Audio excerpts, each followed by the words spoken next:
My name is John Lee. I'm a senior IT manager at Sumco Europe. We make silicon wafers such as those for semiconductor industries. So people might make I don't know, mobile phone chips or a computer memory or security devices such as an air pressure detector for air cabin. So that's what we do.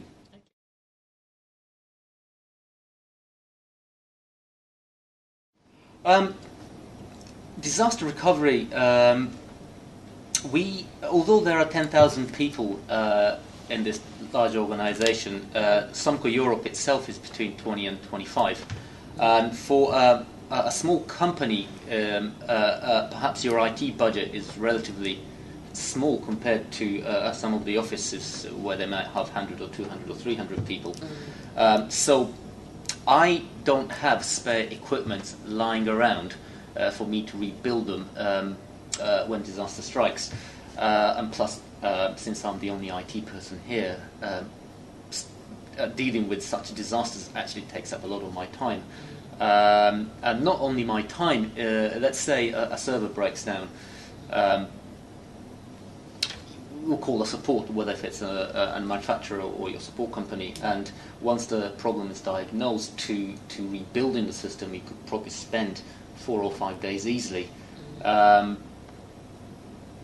So 4 or 5 days is quite a long time in not having quite a mission critical system for a smaller organization. I suppose if I was in a larger organization, had lots of equipment lying around and lots of IT stuff, we could put it together in one go. We could put things together within like an hour or two or maybe half a day, then I probably wouldn't need a DR solution, but because that's not the case. Having a replica system stored away from this office is something that gives me peace of mind. Plus, if I'm not here, recovery time is going to be extended.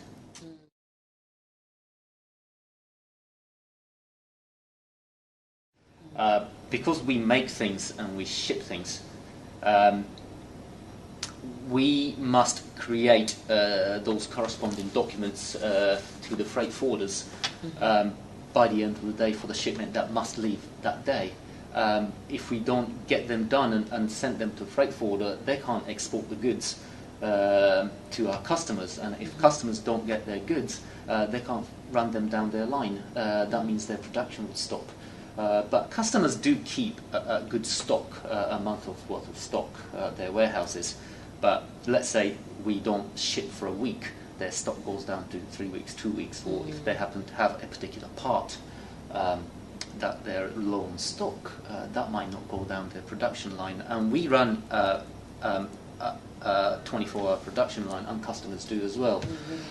So if they can't get our products down their line, then that's a reputational damage to start with. And when we go through like a price negotiation or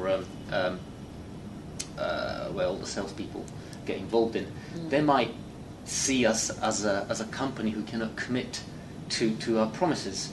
And it's just a simple matter of sending an email to freight forwarders or creating documents within our system, purchase orders, sales orders, invoices, forecast, budget. If these cannot be delivered on time to customers or our partners, then our customers would suffer.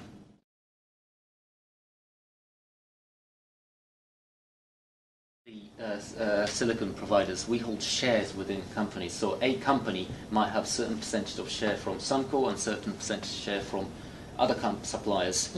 I think that's a sort of a safety net for them. So if one supplier goes down, they can keep their line going by increasing the share with the other customer.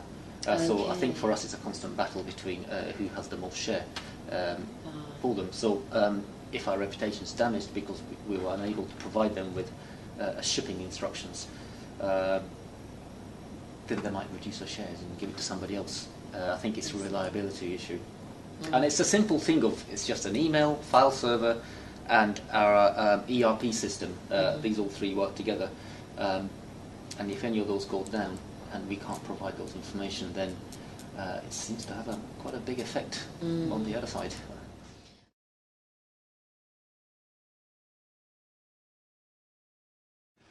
I kind of explained it to the management as having an insurance policy.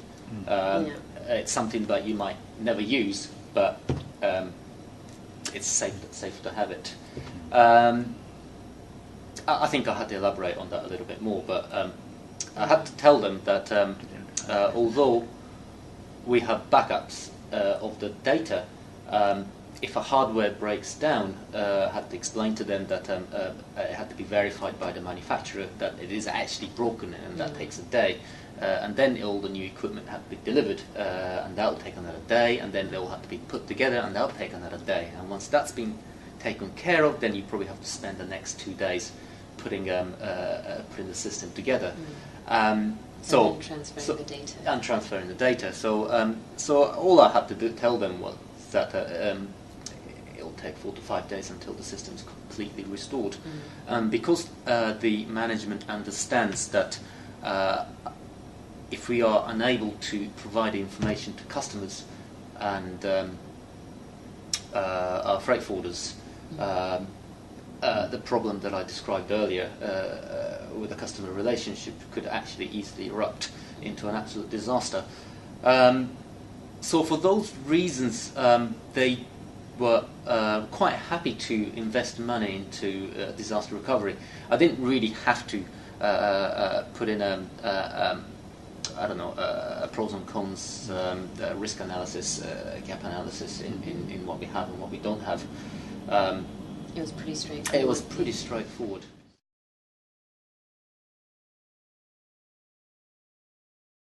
Fire alarm maintenance guy went into the server room, sat down and managed to lean on the switch that had air conditioning. What happened was there was a slight gap in the sort of at the back end of the server room. It went into a dry riser, and moisture came in and it started leaking water. That dripped on all the servers, and so that's a kind of meltdown scenario. The other one was some maintenance guy walking into a server room and leaned on the air conditioning switch, switched it off and walked out. Didn't even realise. Next minute the server room was smoking. Oh, really? How did you get yourself out of that situation, or how long did it take you to realise and then get out of that situation? Well, system slowly started to switch itself off. It's quite funny actually. You're sitting there, you're working on a system, and you just get a black screen. It's amazing. Somebody has switched it off. It just happened so quickly. Wow. Now, cases like this, your hardware is not really functioning very well, so even if you have a good backup stored off-site, that's not going to help me in bringing the system back up. I still need to buy a new kit, or if somebody, or if Newton IT had a spare kit lying around, and we were able to borrow that or buy that minute already built kit, it will still take a good 2-3 days before everything is up and running. That's provided that you have engineers available to come and help a disaster. That's still another risk. So whether the data is on-site or off-site, I think you still have that risk of unable to bring the system up within good time. But I think you also need to think that what system is mission critical and what isn't. Things like BlackBerry server, that's just passing information through backwards and forwards, and if that goes down, your BlackBerry goes down for 5 days. To a BlackBerry users, that is probably a disaster. But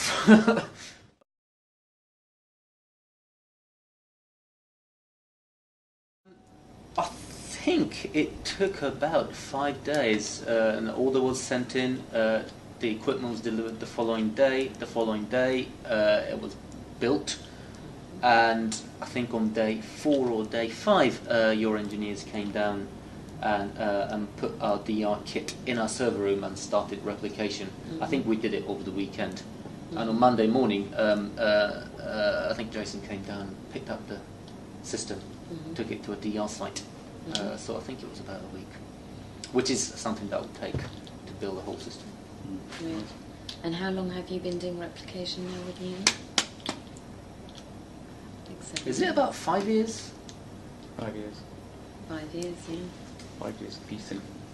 Oh God, yes, it's been 5 years of peace and sleep very well at night.